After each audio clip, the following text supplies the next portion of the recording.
बिस्मिल्लाहिर्रहमानिर्रहीम। अस्सलाम वालेकुम। मैं इब्रार अहमद एडवोकेट उम्मीद करता हूं कि आप सब खैरियत से होंगे। अमेरिका और ईरान के दरमियान मामलात बड़ी तेजी के साथ खराबी की तरफ जा रहे हैं। मामलात बेहतरी की तरफ आते आते अचानक खराबी की तरफ चले जाते हैं। एक लम्हे के लिए ऐसा लगता है कि दोनों ममालिक के दरमियान अब बातचीत का सिलसिला शुरू होने वाला है, लेकिन उसके साथ ही फिर ऐसे लगता है कि जैसे एक दफा फिर से डेडलॉक आ गया है और बातचीत का सिलसिला रुक गया है।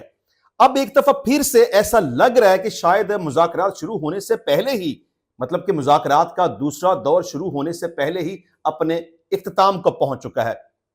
ईरान का वफद पाकिस्तान में आया भी और चला भी गया, और यह भी खबर थी कि अमेरिका का वफद पाकिस्तान में आएगा मुज़ाकरात करने के लिए, लेकिन वो भी नहीं आया।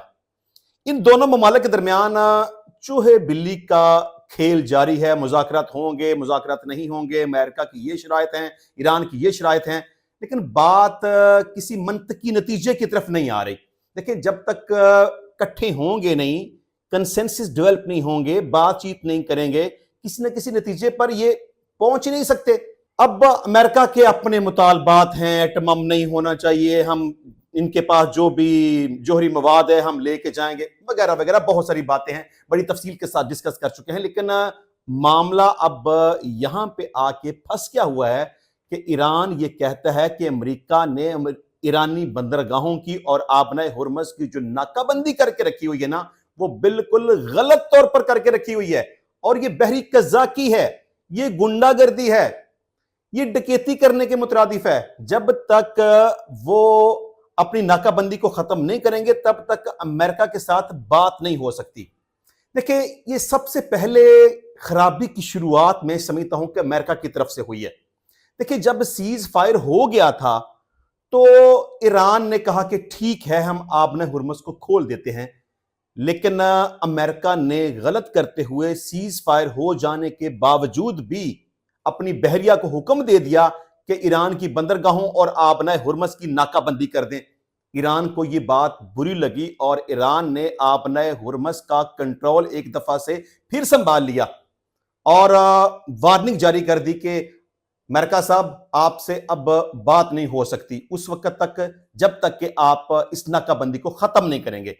अच्छा, ये बात अभी चल रही थी कि मीनवाइल अमेरिका ने ईरान का एक बहरी जहाज अपने कब्जे में ले लिया। अभी ये बात भी चल रही थी कि डोनाल्ड ट्रंप ने अपनी बहरिया को हुक्म दे दिया कि आपने हुर्मुज़ में अगर बरूदी मवाद रखते हैं, यानी कि माइंस वगैरह रखी जाती हैं, तो ईरान की छोटी और बड़ी कश्ती को टारगेट किया जाए और उसे तबाह कर दिया जाए।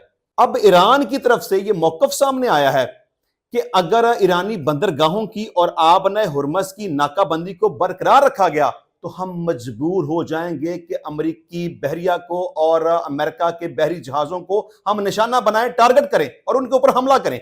अब इससे क्या बात समझ आती है? मतलब डेडलॉक।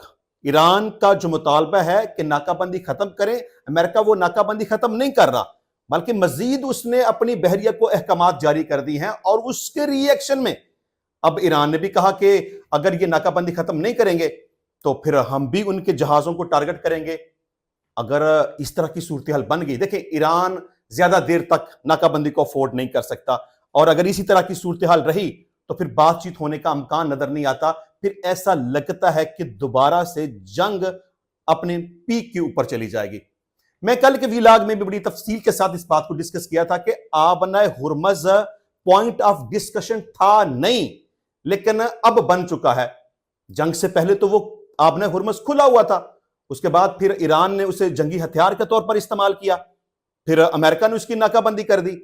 अब ये एक इशू बन गया है जहां पर ये एक मरकजी पॉइंट है ना कि ईरान के पास एटम बम होना चाहिए, नहीं होना चाहिए, ईरान क्या चाहता है, अमेरिका क्या चाहता है, वो बात अपनी जगह पे। लेकिन अब उसके साथ साथ एक बहुत बड़ी डिबेट ये भी शामिल हो गई है कि आबनाए हुर्मुज़ का क्या करना है, उसका कंट्रोल किसके पास होना चाहिए। अगर इसी तरह की सूरत हाल रही तो फिर बज़ाहिर तो ऐसा नहीं लगता कि मामला बातचीत की तरफ जाएगा या मुज़ाकरात की तरफ जाएगा। इस सारी सूरत हाल को देखकर तो ऐसा ही लगता है कि शायद एक दफा फिर से ये दोनों ममालिक, बल्कि तीनों ममालिक, ایک طرف اسرائیل اور امریکہ اور ایک طرف ایران، ان کے درمیان پھر سے ایک تگڑی قسم کی لڑائی ہونے والی ہے۔ اب کیا صورتحال ہے جی؟ ایران کی مسلح افواج نے دھمکی دی ہے کہ اگر امریکہ نے آبنہ ہرمز کی ناکہ بندی جاری رکھی تو جواب دیا جائے گا۔ یہ بیان فوج کے کمانڈر سینٹر کی جانب سے جاری کیا گیا ہے اور سرکاری میڈیا کے متعدد اداروں نے اسے شائع کیا، جن میں پاسداران انقلاب سے منسلک خبر رساں ادارہ تسنیم بھی شامل ہے۔ بیان میں کہا گیا ہے کہ اگر امریکی فوج سمندر میں محاصرہ، غنڈہ گردی اور قزاقی جاری رکھتی ہے تو اسے ایرانی مسلح افواج کی جانب سے جواب کا سامنا کرنا پڑے گا۔ اس ساری صورتحال کو دیکھتے ہوئے اور سمجھتے ہوئے اب یہی بات سمجھ آتی ہے کہ شاید جو مذاکرات ان دونوں ممالک کے درمیان ہونے جا رہے تھے وہ تعطل کا شکار ہو گئے ہیں، اور بظاہر ایسا لگتا ہے کہ شاید ایک دفعہ پھر سے ان تینوں ممالک کے درمیان جنگ کا آغاز ہو جائے گا۔ انشاءاللہ ملتے ہیں نیکسٹ ٹائم نئی ویڈیو میں نئے ٹاپک کے ساتھ، تب تک کے لیے اجازت دیجیے، اللہ حافظ۔